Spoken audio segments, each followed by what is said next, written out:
menanggapi pertanyaan tadi, mungkin bisa saya bantu menjawab kaitannya dengan pengalaman di sekolah kami. Oh, enggak Pak, dengan senang hati Pak Kris, monggo Pak. Tadi ada dikemukakan tugas yang daring biasanya yang mengerjakan orang tua, ya itu sangat betul. Terbukti kami di sekolah itu ya terbukti saat ini tatap muka terbatas ini kelihatan, oh ini yang kemudian dikerjakan orang tuanya, yang ini dikerjakan anaknya itu nampak. Tapi itu tidak bisa kita, ya gimana ya, ya memang begitu adanya karena orang tua menginginkan anaknya benar semua, sementara anaknya belum pernah diberi pelajaran oleh bapak ibu gurunya, sehingga karena kebetulan berkesempatan hadir untuk mengerjakan ya akhirnya pekerjaan orang tua. Bahkan saja pengakuan yang jujur dari seorang orang tua bahwa ya bocahnya mboten gelem garap ya Pak, kepaksa bapak nih gitu. Itu ada. Jadi ini sangat sulit untuk kita apa ya? Kita luruskan atau kita gimana ya?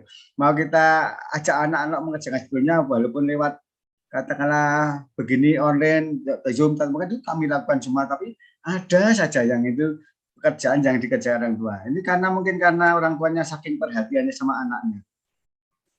Saking perhatiannya. Dan takut anaknya nilainya jelek, yang jelas itu pengakuan yang jujur. Jadi mohon untuk dimaklumi hal-hal semacam itu karena tugasnya online ya kita terima aja. Mungkin kalau kita penilaiannya hanya 75% begitu. Karena itu nampak setelah PTMT ini, nah ini kelihatan. Kalau sangat tidak mungkin misalnya kami yang muridnya ada 350 kok harus gurunya hadir di situasi seperti itu di setiap pertemuan, tidak mungkin. Nah, tidak mungkin. Saya tadi mendengar ada ini dikerjakan orang tua harusnya yang mengerjakan ya harusnya begitu. Awal sebelum kita berikan sudah kita beri aturan tata tertib dan sebagainya.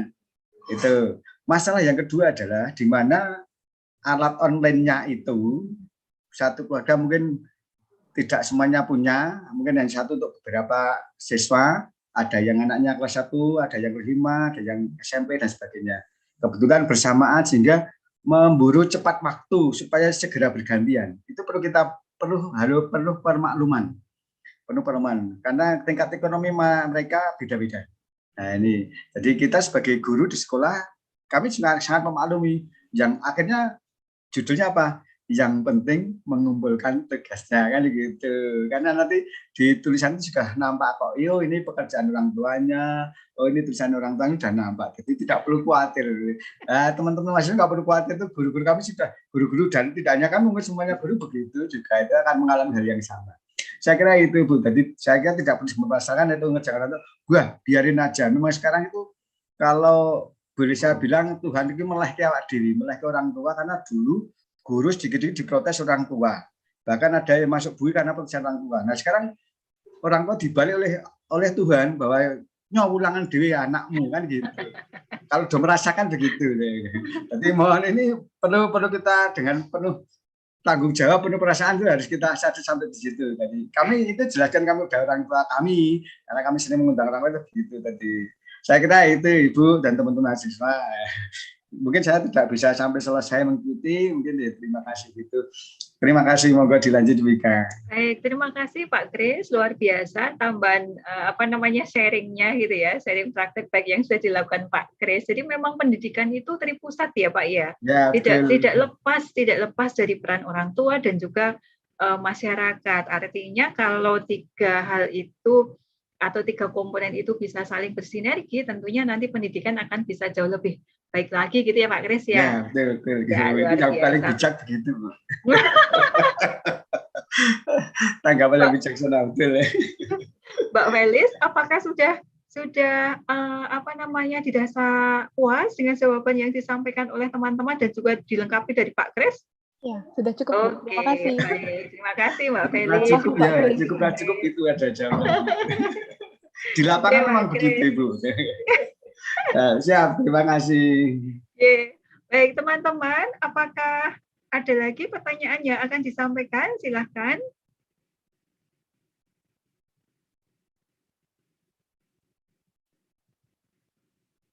Mari, kita masih punya waktu kok, kurang lebih masih ada 25 menit. Ibu Ika, saya mau bertanya. Oke, Mbak Norisa, silahkan. Pertanyaannya mau diajukan untuk siapa dan nanti disampaikan. Icapuri. Oh, kelompok Icapuri, berarti dari Negeri Puren ya? Oke, ini kayaknya topiknya menarik ini, jadi banyak yang tanya. Silakan, Mbak.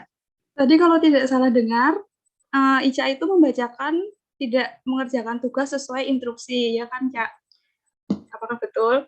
Nah, kalau seperti itu, saya nangkepnya, jadi intinya kayak siswanya itu salah mengerjakan tugas gitu, bukan? Iya, Nah, Cak. kalau seumpama ada kasus seperti itu, terus sudah dikumpulkan tugasnya, tapi ternyata salah, apakah itu tetap tidak diambil nilainya, atau bagaimana? Soalnya kayak kasihan gitu loh, siswanya udah mengerjakan tapi salah, apakah tidak ada apresiasi atau apa gitu walaupun dia salah mengerjakan tugas. Seperti itu sih.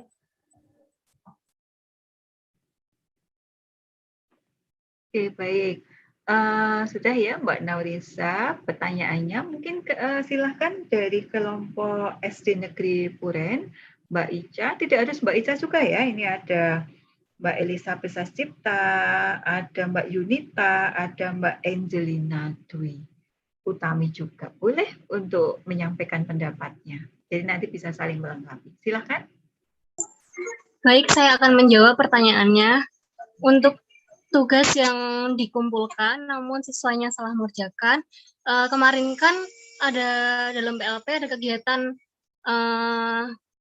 mengajar di kelas. Nah, kebetulan saya memberi tugas ke anak-anak kelas 5, lalu anak-anak tersebut ada yang salah mengerjakan. Nah, dari situ tugas anak tersebut tetap saya beri nilai, namun nilainya tidak seperti anak-anak lain yang mengerjakannya sesuai dengan instruksi. Karena saya melihat dari proses siswanya mengerjakan tersebut. Begitu. Mungkin teman-teman yang lain ada yang ingin menambahkan. Monggo, silahkan.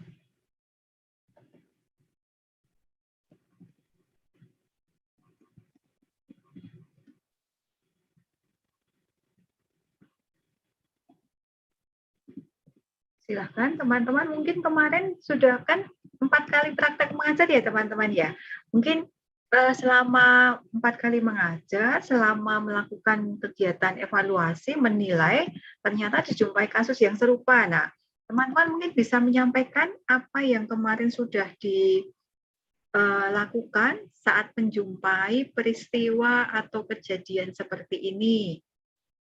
Monggo.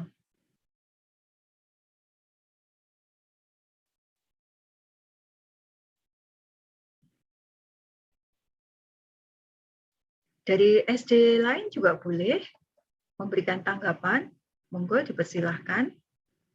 Kita jangan terlalu takut teman-teman, ini kita sharing kok, berbagi gitu ya, berbagi pengalaman. Sehingga nanti pengalaman kita itu bisa juga menjadi tambahan informasi bagi teman-teman kelompok yang lain atau bagi adik-adik kelasmu. Ini yang justru penting ya, supaya adik-adik kelas itu bisa banyak belajar dari pengalaman kakak kelas begitu ya. Monggo silahkan. Saya mau nambahin. Oke, Mbak Elis. Ya, jadi kalau selama pengalaman magang kemarin, kalau siswanya salah mengerjakan tugas padahal kita sudah memberitahu apanya, sudah memberitahu ininya, kita biasanya menghubungi anaknya, terus kita kasih tahu salahnya di mana, misalnya harusnya ngerjain A, dia ngerjainnya C, jadi kita kasih tahu, terus habis itu kita suruh ulang. Mengumpulkan kembali gitu ya, Iya, Mbak Elis, mengumpulkan kembali. Oke, baik ya.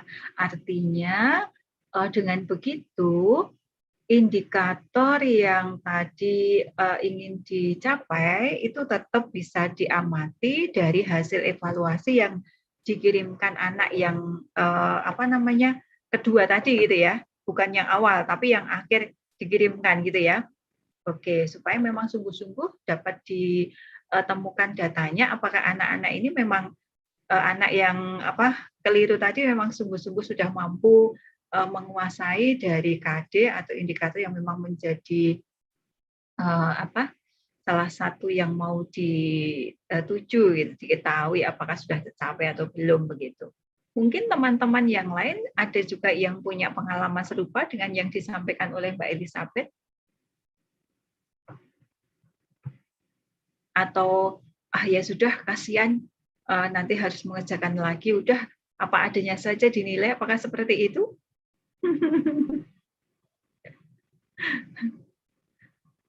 Kalau idealnya saya gitu. Mau sharing. Oke, Advent. Jadi kan kemarin kami sudah melakukan ini praktek mengajar itu, Bu. Ini dari pengalaman saya kemarin mengajar. Jadi saya kan ngasih tugas gitu. Tapi anaknya itu bukan salah ngerjain sih, tapi kurang lengkap aja gitu, Bu. Oke. Karena kurang lengkap, jadi saya nggak minta anak-anaknya untuk ngulang. Tetap saya nilai sesuai dengan yang mereka kerjain aja gitu, Bu. Iya. Cuman kalau misalnya salah total, mungkin saya bakal nyuruh anak-anaknya untuk mengerjakan ulang sesuai instruksi karena dia cuman kurang lengkap. Jadi saya menilai apa yang ada aja gitu, Bu. Oke, baik. Cukup. Oke, baik. Saya rasa antara keliru dengan kurang lengkap beda kasus ya. Kalau kurang lengkap memang saya memandang juga yang dilakukan Advent juga sudah tepat, karena ya mungkin kapasitas anak tersebut ya cuma sampai di situ. Jadi diminta memberi penjelasan, ya penjelasannya mungkin hanya dua poin yang masuk. Padahal seharusnya kalau lengkap dia bisa memasukkan 5 poin yang menjadi konsep utama, misalnya seperti itu. Kalau seperti itu nggak perlu kita minta anak untuk mengulang kembali. Beda kasus kalau seandainya diberikan 5 soal, kok 5 soal semuanya jawabannya nggak nyambung. Nah, maka kan berarti bisa dibuat kesimpulan kalau anak ini berarti kayaknya belum menguasai nih kompetensi dasar atau indikator yang mau kita lihat. Maka ya terpaksanya harus dilakukan semacam, kalau kita menyebut remedial gitu ya teman-teman ya. Diberikan lagi, mungkin ditanya pendampingan intensif, ini kok belum bisa menjawab dengan baik, itu belum pahamnya di mana gitu ya. Nah, itu fungsi remedial teman-teman. Maka teman-teman sebagai nanti calon guru itu harus sungguh-sungguh mengetahui bagaimana kemampuan setiap anak yang teman-teman dampingi gitu ya.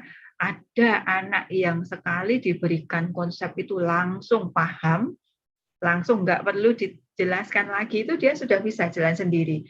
Instruksinya ini langsung bisa dikerjakan, bahkan melebihi dari apa yang kita harapkan. Ada. Tetapi ada juga anak yang dia harus untuk sampai pada tahap paham itu harus 2-3 kali. Tapi ada juga yang lebih parah, misalnya harus didampingi secara intensif gitu ya. Bahkan ada guru les misalnya.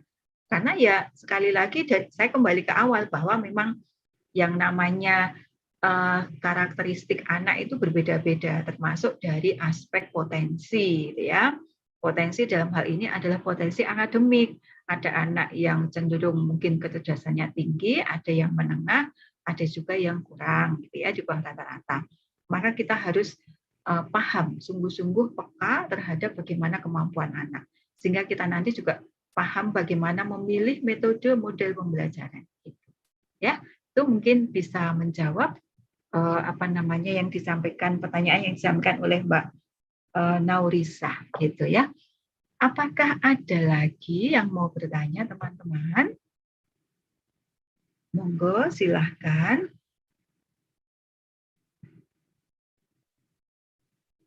Ini sekaligus teman-teman mahasiswa yang ada di yang masih semester 5 dan semester 3 mungkin juga bisa belajar ya, bisa belajar.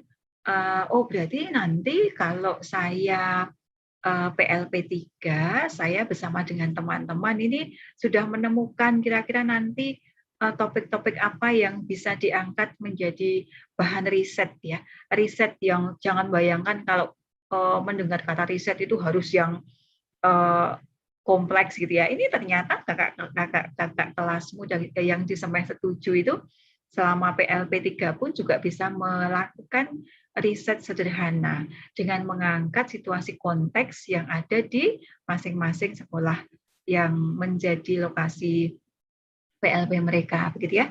Jadi teman-teman nanti bisa mengambil dari analisis butir soal, bisa pakai pilihan ganda, bisa juga pakai isian. Kemudian tadi bagaimana melihat antusiasme anak-anak dalam pembelajaran daring ini, gitu ya.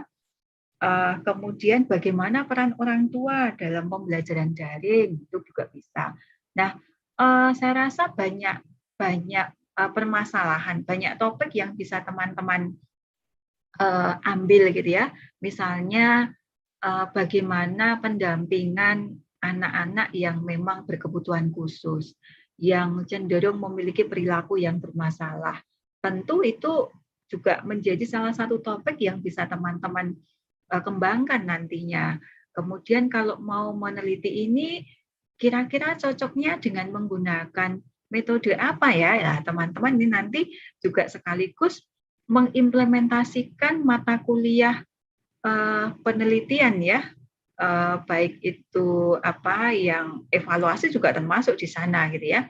Jadi banyak hal yang bisa diintegrasikan saat teman-teman itu ber-PLP 3 gitu ya. Jadi mata kuliah yang diambil dari semester 1 itu muaranya nanti prakteknya itu di semester 7. Jadi kalau ada kasus seperti ini nanti bagaimana solusinya dan sebagainya itu teman-teman terasah keterampilannya gitu. Ya. Apakah masih ada? Sekali lagi monggo teman-teman. Masih ada 10 menit.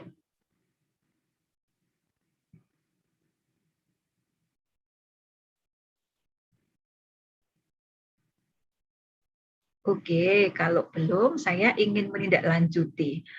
Kan yang namanya pemakalah atau peneliti, itu kan kita tidak boleh puas hanya berhenti di satu titik ya teman-teman ya.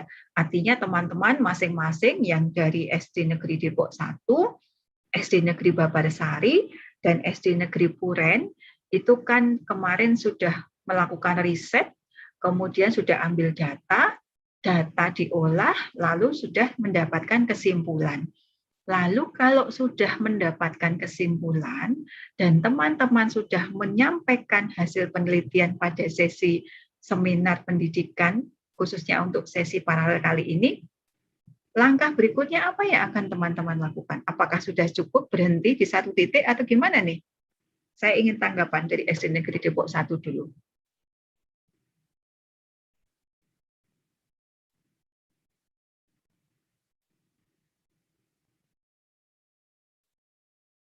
Mari, silahkan.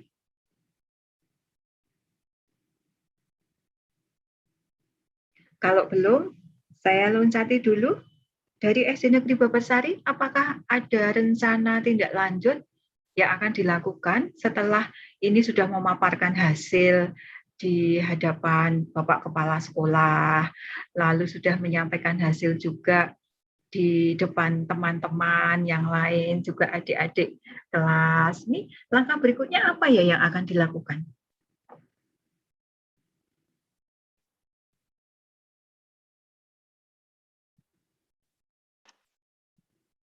Wayan?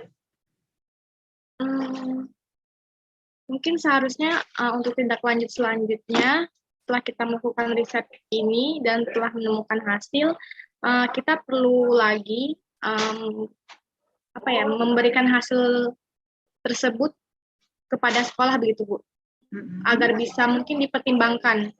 Di sini kan saya mengambil riset terkait antusiasme siswa begitu. Jadi kalau seandainya nanti saya menyampaikan hasil dari riset kelompok saya kepada SD, mungkin nantinya SD Babarsari bisa menanggapi begitu antusiasme yang ada pada siswa terkait pembelajaran daring gitu. Mungkin nanti akan diambil langkah-langkah dari pihak SD-nya gitu. Jadi sejauh ini dari kelompok saya mungkin ya itu Bu, memberikan hasil tersebut kepada sekolah. Sehingga sekolah bisa nanti mengambil langkah yang lebih panjang kalau sekiranya memang harus antusiasme anak itu harus ditingkatkan, nanti bagaimana caranya, mungkin nanti sekolah punya kebijakan sendiri gitu ya Wayan ya? Ya, begitu. Oke, baik. Kalau sekiranya hasilnya memang sudah sangat, anak itu sudah sangat antusias, bagaimana cara mempertahankan atau bahkan mungkin bisa memodifikasi yang dalam bentuk yang lain supaya anak itu antusiasmenya tetap harus dijaga supaya tetap tinggi gitu ya.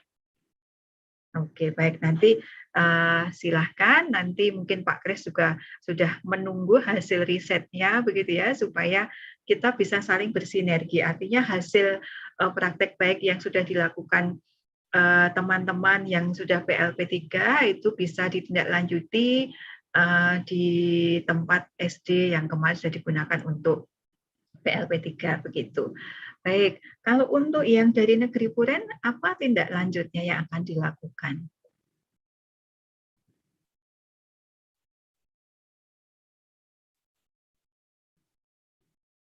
Mbak Ica dan teman-teman,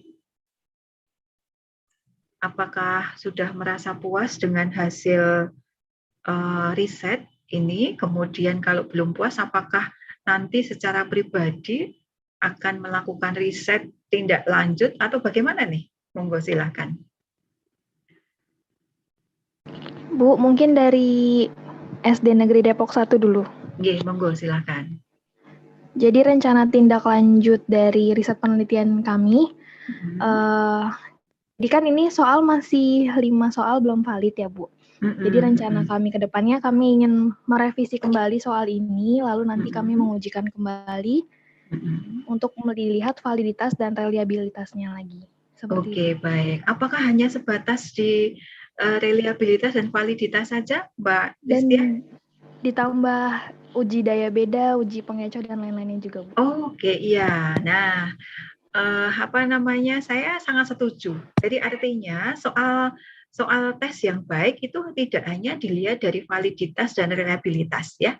Apalagi kalau soalnya itu berupa, ini kan soal pilihan ganda kan Mbak yang dibuat. Nah, pengecoh, daya beda, indeks kesukaran itu kan juga menjadi topik yang nanti bisa dibahas. Nah, saya pernah melakukan penelitian yang sama, jadi meneliti soal tentang gaya, jadi lebih spesifik tentang IPA gitu ya, tentang gaya itu di SD Negeri Kentungan.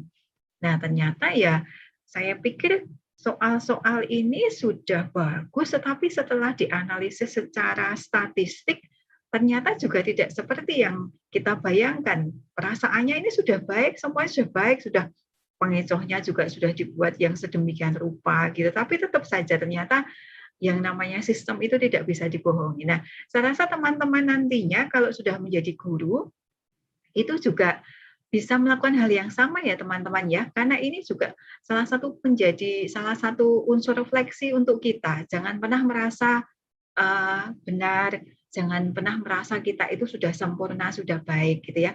Jadi tetap harus mengupdate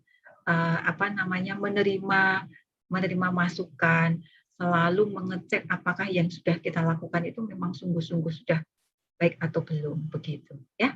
Saya sangat setuju yang dilakukan oleh Mbak Nadia. Bahkan nanti kalau sekiranya mau di submit di jurnal tertentu itu saya akan sangat mendukung gitu ya. Jadi bisa lebih lengkap. Teman-teman bisa melihat dari artikel saya juga untuk sebagai salah satu acuan gitu.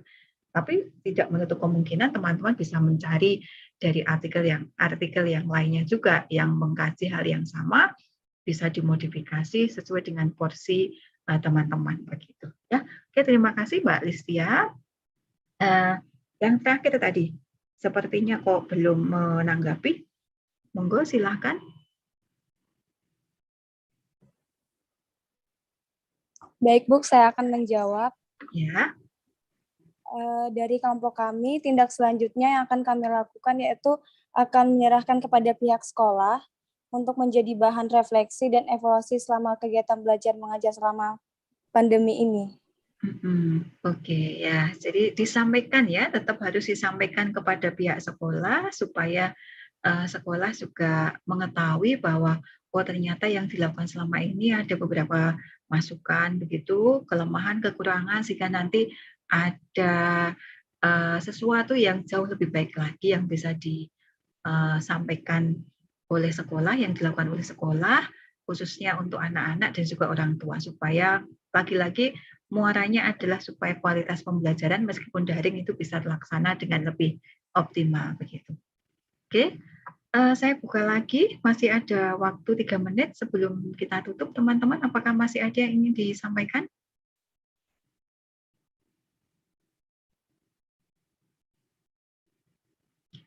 Oke, belum. Saya cek dulu, konfirmasi ke Mbak Elena. Mbak Elena, apakah ini nanti pemakalah harus merevisi kembali atau cukup dengan yang sudah disampaikan tadi ya, Mbak? Saya kurang begitu tahu ya, Bu. Tapi nanti akan saya tanyakan ke panitia terlebih dahulu. Oke, baik. Karena sepertinya kalau tadi melihat kan masih ada tipe-tipe, mungkin belum karena kemarin keterbatasan waktu ya, sehingga tadi ada beberapa kesalahan pengetikan yang masih kita jumpai begitu kan. Nanti yang terpilih akan masuk di proceeding ya? Sepertinya iya, Bu. Ya, oke, baik. Silahkan nanti teman-teman kalau merasa yang disajikan tadi ada yang masih keliru dalam mengetikkan atau ada sesuatu yang masih mau dilengkapi, saya rasa masih memungkinkan gitu ya untuk diperbaiki supaya bisa tersaji yang makalah yang terbaik gitu nantinya. Oke, dari saya sepertinya itu. Jadi terima kasih. Mungkin kita tutup saja ya Mbak Elena ya, karena semua presenter sudah menyampaikan makalahnya. Baik, Bisa? Bu. Bisa. Oke, baik. Oke, baik. Kami mengucapkan terima kasih kepada teman-teman pemakalah yang sudah berbagi hasil riset, gitu ya, luar biasa. Ini akan menambah wawasan untuk saya pribadi, untuk teman-teman yang lain, dan juga tentunya untuk adik-adik kelas, gitu ya, mahasiswa semester 3 dan semester 5. Juga untuk ini kebetulan dari pihak sekolah juga Bapak Ibu Kepala Sekolah juga sudah berkenan rawuh, itu artinya nanti teman-teman silahkan jangan lupa tadi yang menjadi rencana tindak lanjutnya itu sungguh-sungguh diwujudkan gitu ya, disampaikan kepada pihak sekolah dari hasil penelitian itu tadi bahwa ini hasilnya seperti ini, monggo nanti pihak sekolah mau seperti apa gitu ya. Sekali lagi kami mengucapkan banyak terima kasih atas partisipasi teman-teman pada kegiatan seminar pendidikan PGSD 2021 dengan tema pendidik HITS penggerak merdeka belajar ya. Sebelum kita tutup, mohon berkenan teman-teman untuk on cam, on video, kita akan ambil dokumentasi pada siang hari ini untuk kelas paralel kita.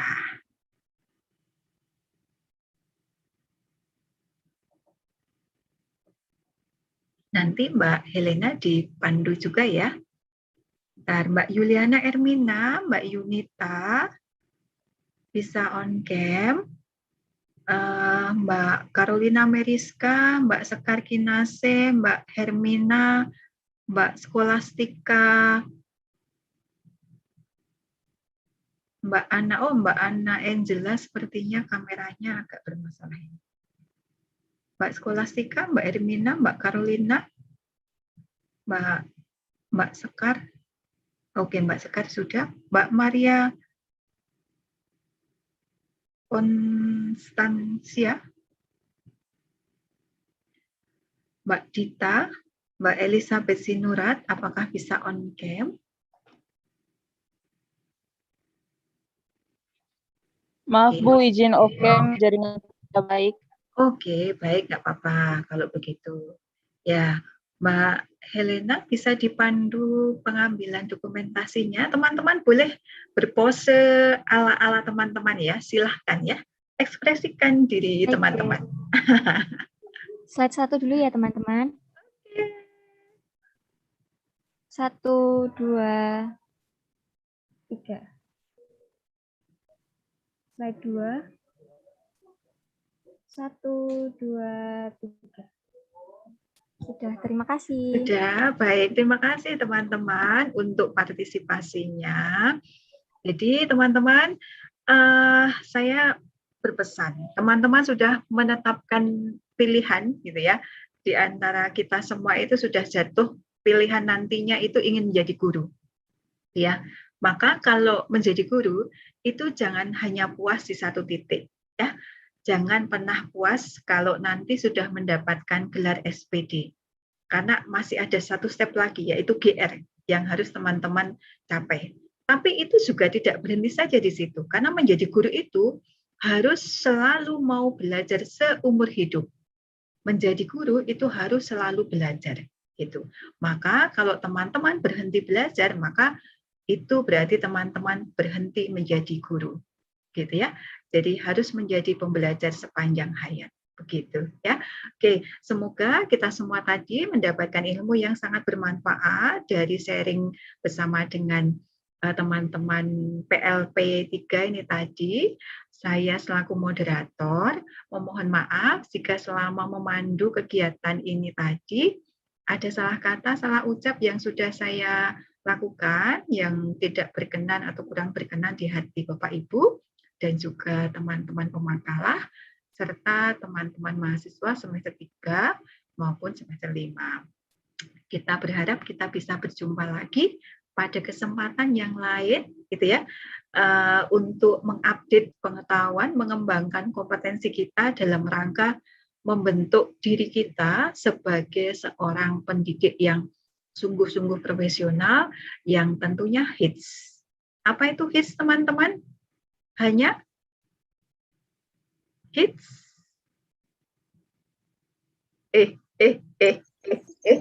Humanis, Bu. Humanis. I-nya? Inovatif. T-nya? Transformatif. S-nya? Sinergis. Jangan hanya hits gitu, tapi itu sungguh-sungguh diinternalisasi di dalam diri teman-teman. Bagaimana menjadi calon guru yang humanis, bagaimana memanusiakan peserta didik gitu ya, yang inovatif, mau mengupdate ilmu gitu ya, selalu mengikuti perkembangan yang ada. Transformatif itu mau berubah, jangan males-malesan, jangan hanya berhenti di satu titik, dan sinergi, mau bekerja sama, tidak hanya menjadi sosok yang individualis gitu ya. Oke, sukses buat kita semua teman-teman. Sebelum kita tutup, sebelum kita leave, kita tutup dulu dengan doa. Mbak Helena, mohon berkenan untuk menutup dengan doa dari sesi paralel kita pada siang hari ini. Silakan Mbak Helena. Baik Bu, teman-teman, Bapak Ibu Guru dan Bu Ika, doa akan saya pimpin secara Katolik untuk yang berbeda keyakinan dapat menyesuaikan. Dalam nama Bapa dan Putra dan Roh Kudus, amin. Selamat sore ya Bapak, terima kasih atas berkat-Mu pada hari ini sehingga kami dapat bertemu melalui room Zoom ini. Tuhan, kiranya ilmu yang kami dapat pada hari ini dapat berguna bagi masa depan kami dan dapat kami terapkan dalam kehidupan kami sehari-hari. Amin. Dalam nama Bapa dan Putra dan Roh Kudus. Amin. Oke, terima kasih Mbak Elena. Apakah ada informasi yang mau disampaikan lagi Mbak Elena? Oh ya Bu, untuk Bapak Ibu Guru dan teman-teman mengingatkan kembali untuk presensi ya. Untuk linknya sudah saya tautkan di chat room Zoom-nya. Oke Mbak, saya tadi sempat ngeklik. Cuma pesertanya kan hanya mahasiswa PPG, PLP 3 sama PGSD USD ya. Untuk yang dosen tidak adakah? Sepertinya tidak hadir, Bu. Tidak ada ya.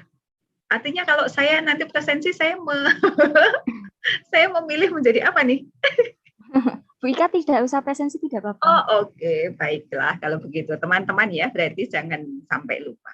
Oke, baik. Saya rasa sampai di sini teman-teman perjumpaan kita dalam sesi paralel kali ini. Selamat siang, selamat melakukan aktivitas yang lainnya. Tetap jaga kesehatan, tetap semangat. Pandemi belum selesai, maka protokol kesehatan itu tetap menjadi yang utama. Selamat siang, dadah. Selamat siang, Bu Ika. Terima kasih. Siang, Bu. Terima kasih. Terima kasih banyak. Baik. Terima kasih, Bu. Terima kasih, Bu. Iya.